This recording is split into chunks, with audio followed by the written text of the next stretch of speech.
I'm not even looking up. That's how busy I am right now, because Laura Ingle, she's such a good reporter. Thank God we hired her at NewsNation. She's literally the definitive voice on Scott Peterson. She moved her residence during the Scott Peterson case so that she could cover that case.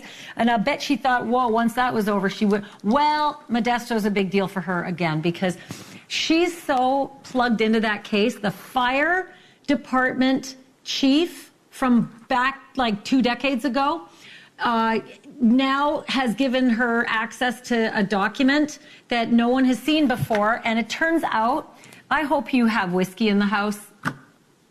It turns out that the lead investigator in the Scott Peterson case did not know about information in that fire report. She's got it tonight. It's breaking news. I'm going to bring she's like scrambling in the newsroom right now to bring this to you. But if you thought you knew everything about the van in Scott Peterson's neighborhood, the day or days around Lacey's disappearance, if you thought you knew, well, guess what? We didn't, which means you probably didn't, because we means the reporters and the fire guy and the cops. And you're going to hear the cops say it like, oh, dear God, in so many words. All that's coming in just a minute. But then also, we have other breaking news, which is huge, and that is that I've got a countdown clock, and it's not the kind of clock I like to see because it's a clock to someone's state-sanctioned execution. You should never relish in that. No matter how you feel about the death penalty, it should not be something that we cheer about. But Kenneth Eugene Smith, after 36 years, is scheduled to die. So just imagine what that guy's going through right now, right? Count down the hours, Ken. You killed that preacher's wife back in the 80s. You were part of it. Now you're going to pay the piper. But it's how he's paying the piper that we all need to be engaged in, because capital punishment in the United States is a tricky wicket.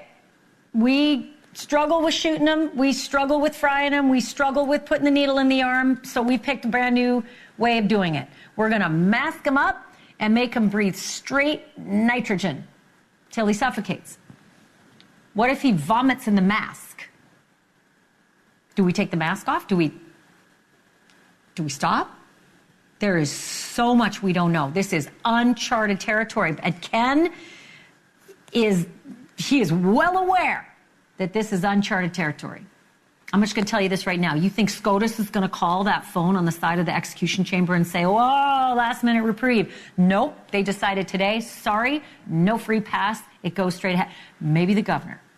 I've got a reporter who is scheduled to be in that execution chamber. She's going to join us, and it ain't the first time she's seen it.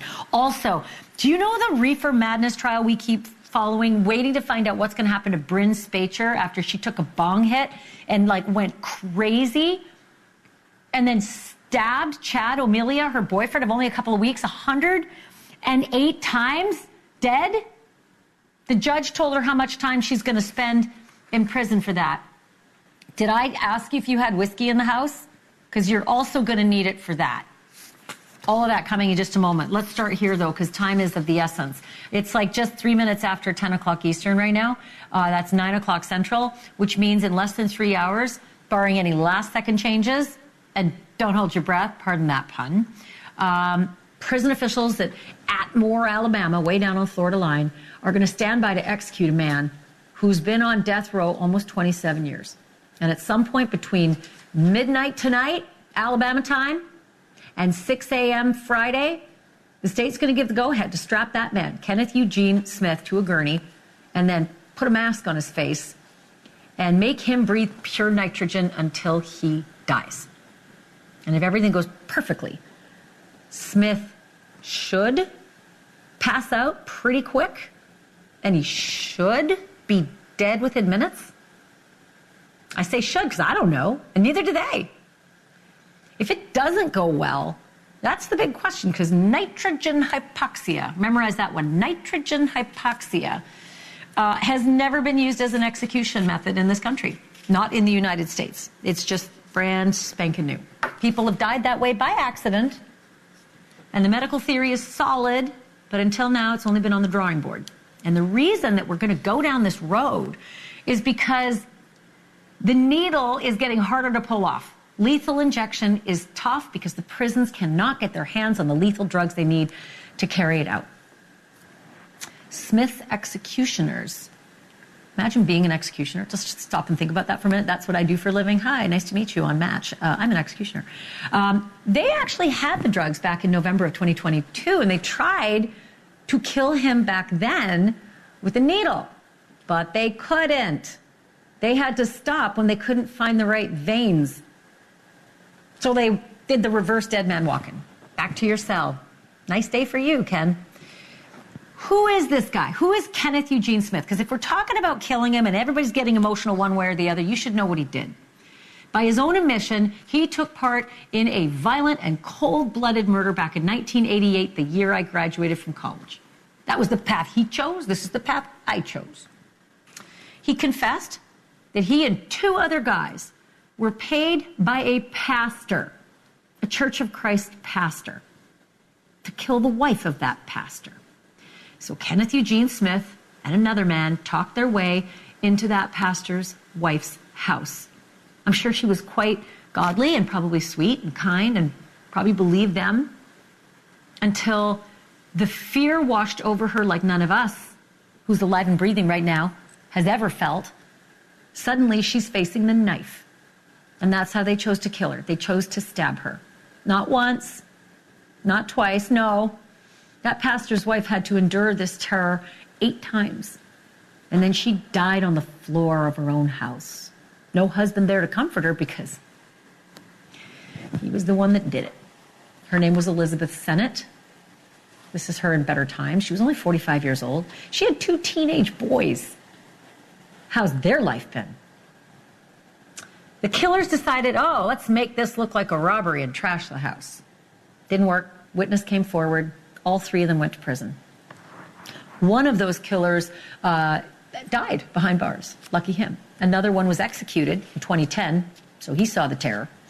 And then Sennett's husband, the God-fearing pastor, man who hired the killers to kill his wife that way and take his son's mother away, that man turned out to be quite the coward. Didn't figure that God's going to look after him. He just killed himself instead. So of that group of killers, only Kenneth Eugene Smith is still alive today, 36 years later. And the United States Supreme Court decided today it was not going to come to his rescue. And this is where I want to bring in Ivana Hrincue. She is a reporter for AL.com. She focuses on Alabama's justice system, corrections department, state Supreme Court. She is planning to witness Smith's execution. I got to say, Ivana, this is something that I have always, it's the kind of assignment I have always wanted, not because of the prurience of it, because I am fascinated with we as Americans, we're only in line with a couple of other countries around the world, like Iran and North Korea and places that we probably wouldn't prefer to be in line with when it comes to state-sanctioned executions. But tell me a little bit about this new information you got on the planned execution for tonight. What do you know?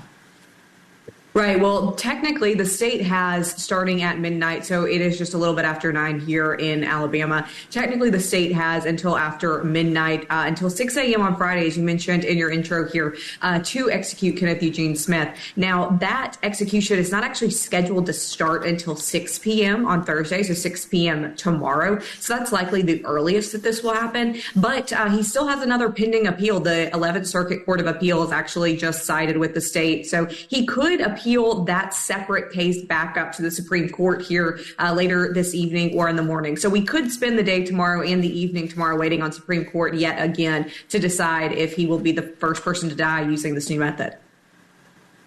It's just such a creepy thought that they're still scrambling away, as they always do. Can't imagine what his lawyer is going through, because I guess his lawyer's probably, come to like his client, perhaps. But so there's some interesting stuff that you know about, that the last meal, we always know about a last meal. It's what they get. But this last meal is important. What are the specs behind the significance of this last meal?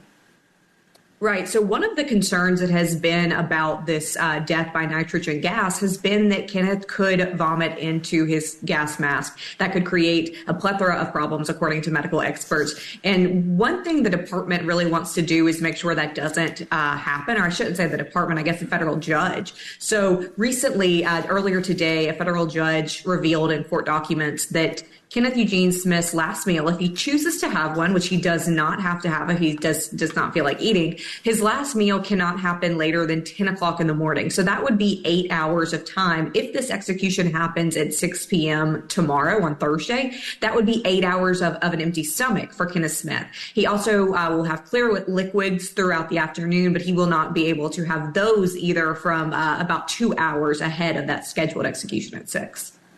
If he does vomit into that mask, what a ghastly thing for you and the other witnesses to witness, and obviously for him to experience.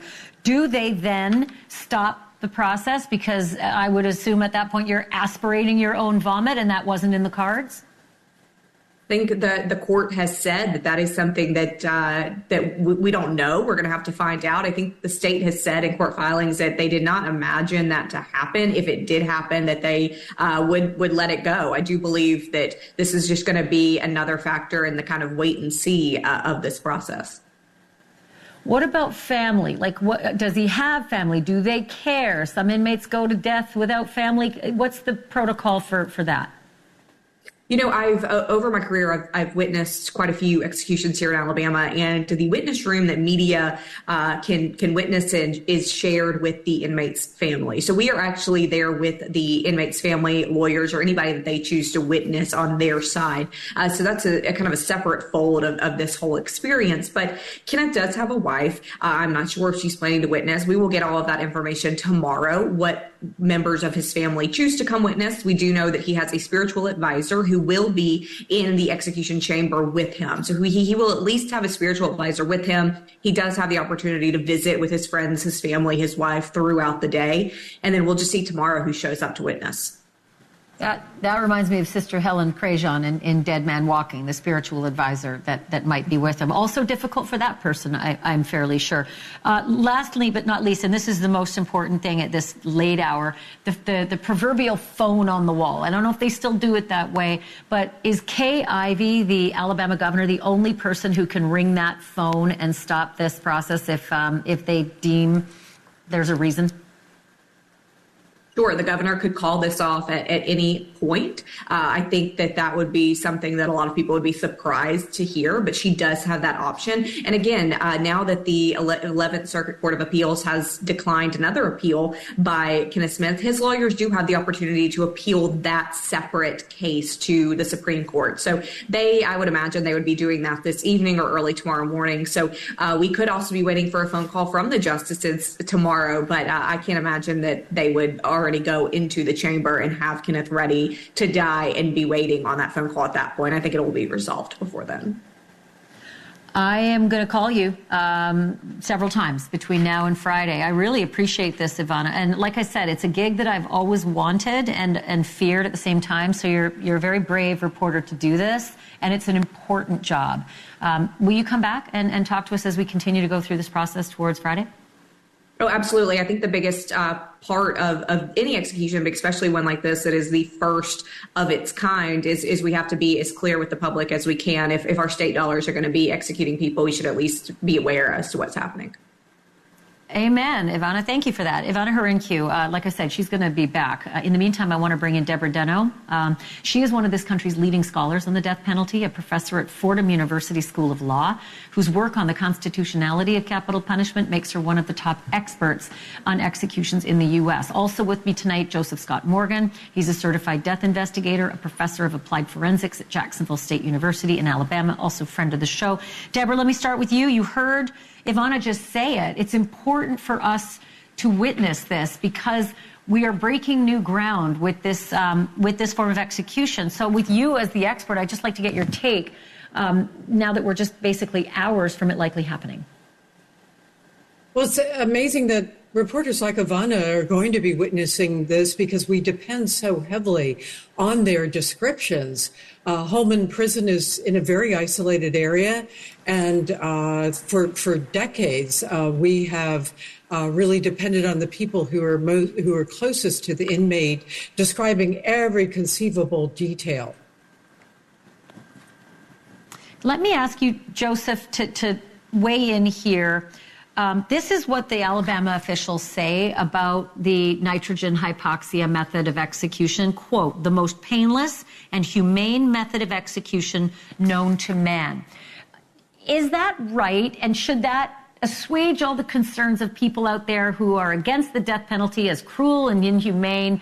Or is there something more to it that quote doesn't quite cover? Yeah, there's something more to it. Show me the studies for that. Where are you gleaning that data from? Because that's important from a scientific perspective. Now, we have indications, I think, what has happened in the past relative to exposure to nitrogen gas, which you had mentioned earlier. That data, much of that data comes from places like OSHA.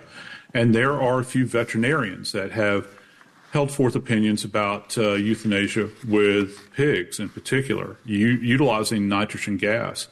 Nitrogen is an inert gas, and this is a replacement for oxygen. So this is a forced breathing mechanism that's going to occur. The only thing for him to breathe will, in fact, be nitrogen, and it's displacing the oxygen completely. So you have to consider what might potentially happen. But this is unpredictable because it hasn't been it has not occurred in this. There's no framework, there's no template for this. So that's what we'll all be watching here moving forward. And there'll be a lot of people watching this right now, Deborah and Joseph, that feel one way or the other. Some people will be thrilled that this could go wrong and could be horrible for him, because I'm sure it was horrible for Elizabeth Sennett when she died. There will be others who watch this saying, how is it that we do this as humans? The state-sanctioned killing of another human. So no matter where you fall on that spectrum, it's important to know everything that's happening, because we are doing this. I hope you'll both come back. Obviously, the story is still alive, and, there may be a very different outcome by Friday. Thank you both. Thank you. Coming up, I mentioned it off the top of the show. It is a breathtaking moment in Scott Peterson's fervent efforts to get himself a new murder trial. It turns out police did not know what the fire department knew when Lacey Peterson went missing. And something we all thought we knew might actually have been wrong. I'm going to explain all that next and give you the new information that's broken tonight. And then a manhunt in Arkansas for 2 murder suspects who broke out of the county jail. They were on the run for 36 hours before anyone even knew they were missing. When we come back, how they got out and what the police and the U.S. Marshals are doing to bring them back in. And P.S., yes, they're considered very dangerous. Let's just say murder is tied to both of these guys. Back in a moment.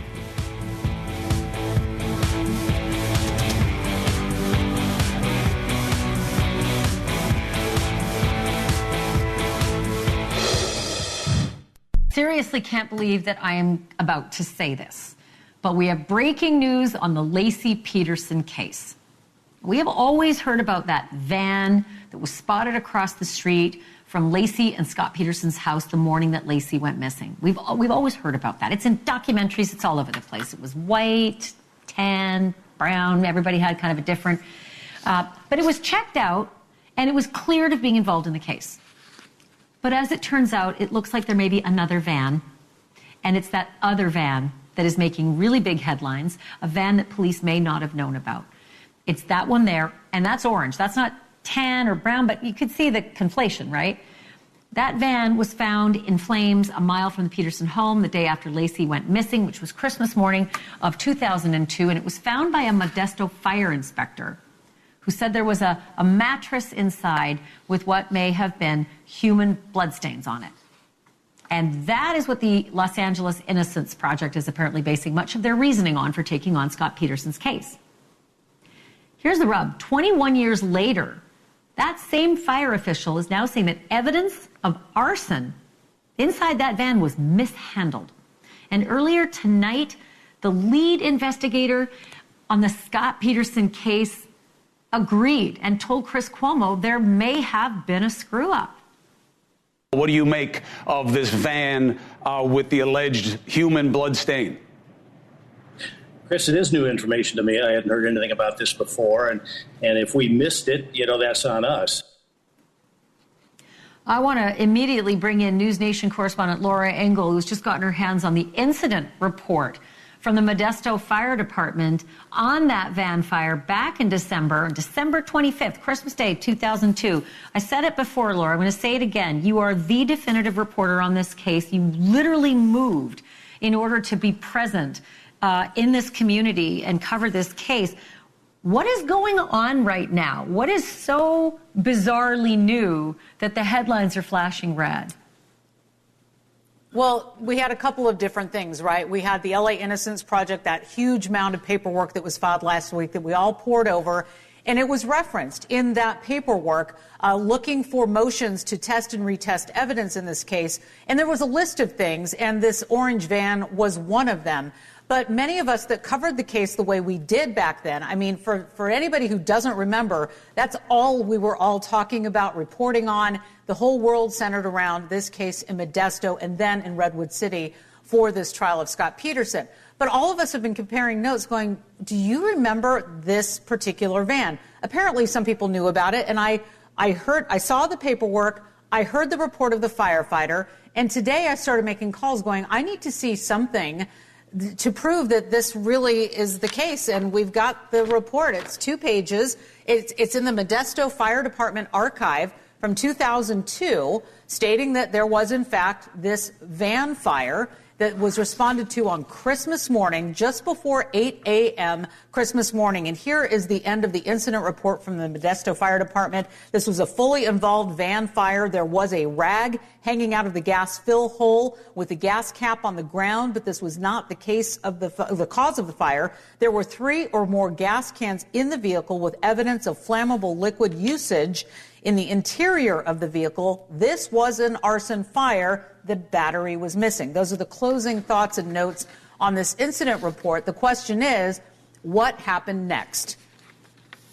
Yeah. Can I ask you this? Like, when I heard the lead detective on Chris Cuomo saying, if we missed it, that's on us. What does that mean for this case, for Scott Peterson, for everything? Well, and we also have to remember there were a lot of investigators, and Detective Bueller was one of many detectives, lead detectives within that inner circle that worked on trying to clear Scott Peterson in the beginning. That's what detectives do. They try and clear the husband. So he was on that team. There are a lot of different agencies that were involved. There was the Modesto Police Department, which apparently does have this report, the Modesto Fire Department, the Stanislaus County Sheriff's Department, the FBI. There were a lot of people that were involved in this case. So we have to now find out where this report ended up. Was this van cleared? Look, this airport district in Modesto is not in the best neighborhood, I will say, in this particular one little section. So is it something unusual? We'll have to wait and see, but we're looking into it. Man, you are such a good reporter. Here you are, 2 decades later, finding new documents. Okay, so would you keep us up to speed on this? Because when that detective said that's on us if we missed it, I thought, holy Dinah. I mean, a man has been in prison for 20 years plus. All right, Laura, thank you for that. Come back to us and let us know what else you find, because I know you're going to find more. Thank you. Okay. We also have breaking news that we need to bring in right now about these 2 escaped inmates in Arkansas. They're on the run. The manhunt is on. And the inmates apparently got that like a hell of a head start. We're told they've actually been on the run for 5 nights now. They broke out of the county jail in Pine Bluff on Saturday night. But they weren't discovered missing until they did a head check Monday morning. Don't ask. Why only, Saturday to Monday? And a head check is Monday. That's 36 hours later. I have their names. It's Noah Rausch is the guy on the right, the white guy. And then Jatonia Bryant is the black guy on the left. Bryant is being held on suspicion of capital murder. Rausch was being held on suspicion of burglary and theft, but also a person of interest in a homicide from 2 years ago. And police, of course, with, charges like that, are saying they're dangerous. But as for how they got out, they say they busted up a shower room ceiling and then went out through a hole in the roof. That's the kind of stuff that makes my blood boil. There is only a $2,500 reward being offered right now, but it could go up. I am joined now by Major John Bean. He's Operations Commander at the Jefferson County Sheriff's Office. Major Bean, I can't for the life of me understand how there's a head count, not for 36 hours after these guys went missing. And it makes me think they knew when to strike so that there would be this 36-hour long spate until the head count. Do we have anything new about the search for them at this point? At this point, we're still running down leads as we speak right now. We have our law enforcement personnel as well as other agencies that have been helping. They're running down leads as we speak. One of them was homeless. Roush, I think, was homeless, right? So in that respect, that makes me think he may have a network out on the streets. And I'm wondering what the authorities are doing to sort of, ply that network and figure out whether they can get some help there. Yes, ma'am. And that network's pretty broad. When someone's homeless, we have abandoned schools in our areas, abandoned houses that have been walked through today, as well as a mall that's been searched twice. We have been in contact with people that he has been associates with. That's in fact one of the leads we're running down right now is involving an associate that is with him. Possibly with him. Are these two friends? Will they be together? Are you looking for them together, or do you think they split up? No, ma'am. We believe they've split up. So we have two teams that are out simultaneously looking for both of them. What do you want to tell viewers out there who might be watching if they even dare to lend a hand to either of these two guys? I want to let them know that there are criminal charges that are going to come down. Anyone that interferes with the apprehension of someone in Mr. Bryant's case, since he is being charged with a Class Y felony, anyone that assists him is committing a Class B felony. For Mr. Roush, depending on the activity that's involved, it could be a felony as well. But we will surely be going after the people that have tried to assist them. We believe they're still in the area, within our jurisdiction.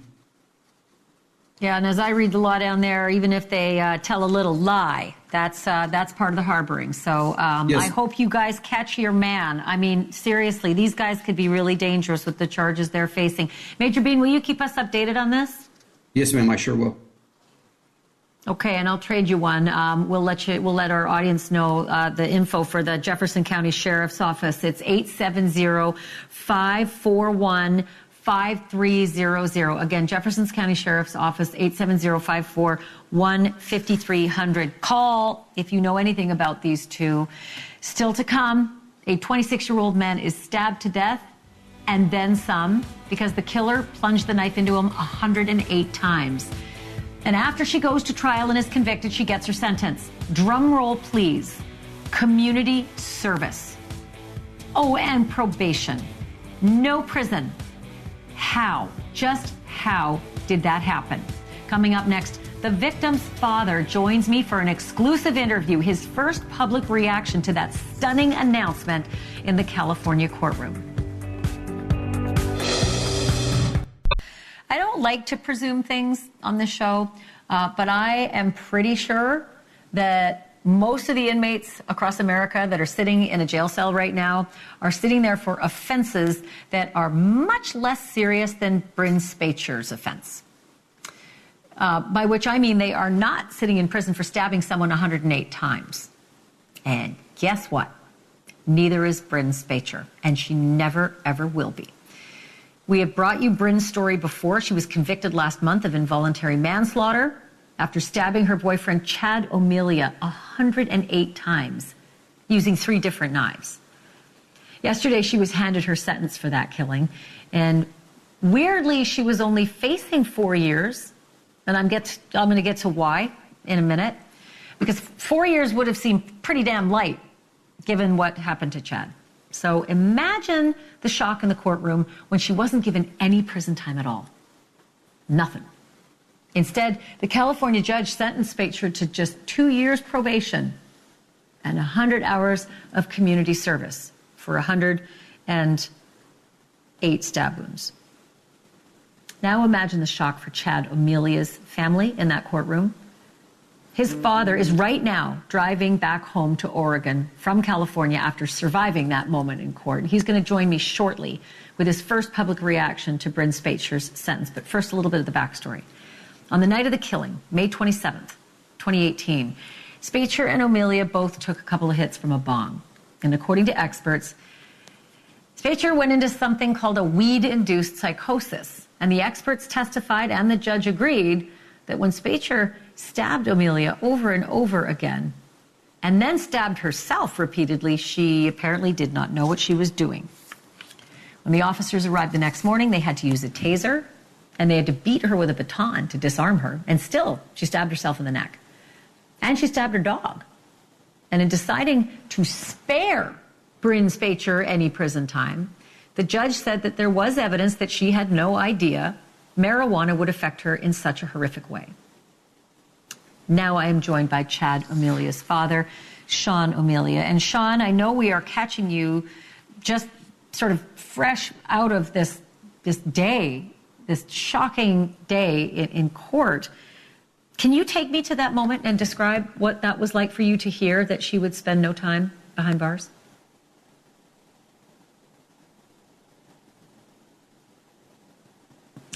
Well, I don't know if one thing that yeah, we've got him back. Okay. One thing that appeared very strange to me is that we were asked to prepare some victim impact statements to address the court, and we read our statements, and it really didn't matter. I didn't understand the whole exercise because Judge Worley, when he read his verdict, he had already prepared it. So why put us through that? And at the same time, you've already prepared what you're going to say. You've already predetermined what you're going to say before you've listened to the victim's family. I think David Worley ignored the request of the DA. They wanted the maximum penalty. He ignored the recommendation of the probation officer, which was felony jail time. She was to do prison time. And he has shown a tremendous amount of bias in this case towards the victim. Towards the defendant. And I called him out on it. In my comments to him, I told him, I said, you've been extremely biased against the prosecution. It's been obvious. I mean, in my work, what I have to do as a manager for the University of California system, we are trained to identify bias. We don't tolerate bias. And I could see it. It was explicit. It wasn't even implicit. So everything that happened that day shocked everybody in the courtroom. I think it even shocked her family because of their reaction. And essentially, he let her get away with killing another human being. So, Sean, about that, unless you've been through the process like you have, people just don't know what it's like inside a courtroom, especially when there is another family on the other side of this impasse. What was that like to be directly next to a family that seemingly was getting pretty good news? Did you talk at all? Did you exchange contact of any kind, eye contact, words, anything? Well, I'll tell you this. When her father got up to speak, and to answer your question, I don't look at them. I don't want anything to do with them. People have sent me all kinds of information about them. I don't want it. It's unnecessary for me to know. Okay. I'm interested in my son, and, I'm there to honor his name and to honor my family and to myself. I have a lot of respect for myself, and I have a lot of respect for my family. And unfortunately, their attorneys, their family, and, this system has not shown a lot of respect for my son's life. But I will say that her father, when he got up to speak for the first time, he acknowledged what his daughter had done. He apologized to me for it, and I shook his hand. But unfortunately, as he hands me an olive branch, his attorney, Robert Schwartz, goes into some speech and then tries the whole victim blaming thing in front of the judge again. I mean, he just burnt the olive branch down. So, no, there's been some misconduct by her mother. She's confronted me in the hallway once. She confronted some other people in a hallway. And her oldest brother, he constantly stares me down, which is really a fool's errand. They have to remember what's happened here. Their sister, their daughter, butchered my son. I'm not happy about it. I'm not happy about this verdict. I'm not happy with David Worley, Judge David Worley. I am not happy with him at all. And I think the message that he has sent is that, you know, victims really are not considered, at least by him. Now, I don't want to lump all judges into sort of one group, but we seem to be seeing way too many perpetrators of crime not truly be punished for the crime they commit. And if you don't do that, there's no deterrent. The crime is just going to get worse. So now he's opened Pandora's box. Everybody that smokes marijuana and kills somebody, there's a precedent. They should get probation, right? So I did, in the courtroom, express at one point, I said, you, sir, have just given people a license to kill. That's what you've just done. And I sincerely mean that. You cannot allow people that, regardless of what they feel they're doing or their state of mind, to not have any punishment for the taking of a human life. It was absurd. And it was kind of a disgrace to his profession, I think. But my understanding is he's going to retire in February, so he's not worried about re-election. He doesn't care. Sean, I have this question for you, and I only have a few seconds left. But sure. You know, her attorney has indicated to NewsNation that she wants to open a dialogue with your family. She wants to dedicate her life to doing good work, and she plans to speak about the dangers of marijuana-induced psychosis. Do you ever want communication with Bryn Spacher, or do you ever see yourself forgiving her? Well, the second part of that question is an absolute. I have to forgive her. I'm a person of a very strong spiritual belief, and so is my family, and my mother has told me that my path to see Chad again is through forgiveness of this young lady. But forgiveness and atonement are not mutually bound. She should have some atonement for what she's done. Let me ask you this question. At one point in time, her brother's remarks were, his brother gets up there to speak and says, she's not the type of person that should go to jail. I'm sitting there listening to this young man, and I'm thinking, do you realize what you just said? And he was a police officer. So I wanted to ask him, well, then define the type of person that's supposed to go to jail for me, okay? I mean, if anybody in that courtroom should have known that if you break the law, this type of law, you should go to jail, it should have been him. You don't separate people based on their educational background or any of that type of thing, whether they should go to jail or not. It was absurd. It was an absurd remark. And I got to tell you something, you know, I was really ashamed of that. I was ashamed to have to listen to it. It was disgusting to me. But the answer to your question is all that needs to happen and all I've ever wanted is just take responsibility for what you've done. And yes, we can talk until you're going to say, yes, I killed your son and I am sorry. Okay, fine. You don't know why it happened. I don't know why it happened, but I love my son, but you need to honor and respect him. That is it. That's all I ask for. Thank you. Sean, you're an extraordinarily brave man and a very charitable father. And thank you so much for honoring Chad the way you did, and also for speaking with us about this. I really appreciate this. Thank you. Still to come, the mysterious deaths of those 3 Kansas City football fans, new details about what may have gone down and whether drugs were involved as the man who lives in that house continues to try to set the record straight. That's next.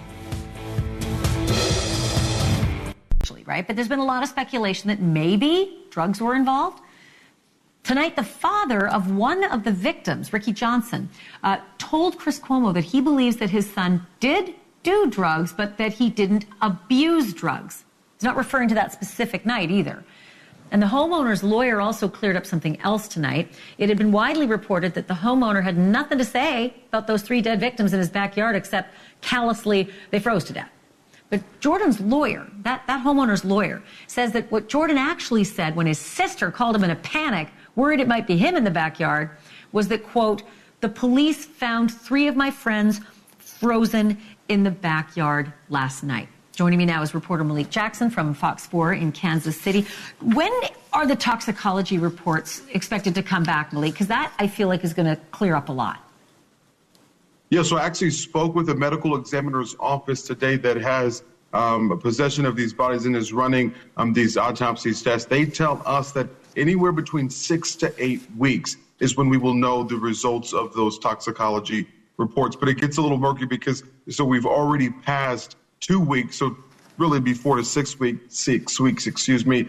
But it gets more complicated than that, because if the results come back and they're more complex than just say, oh, it's this or that, it could stretch way longer than that 8 weeks. So right now, we really just don't know when those results will come back. It's a waiting game. And they're not doing anything to speed it up. I've only got 10 seconds left. But did they say they're not giving it any priority over any other case?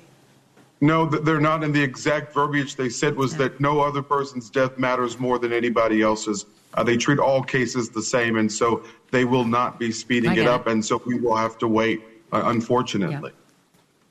Malik Jackson doing the work for us. Thank you so much, Fox 4, WDAF TV. Really appreciate it. And we're going to call you again. Story's not over. Thank you, Malik. And thank you, everyone, for bearing with me during all this breaking news tonight. It's been really good to have you. Don't go anywhere, though, because my colleague Chris Cuomo is coming up next. And you know he's got a good show. Lots of good stuff. I'll see you here tomorrow.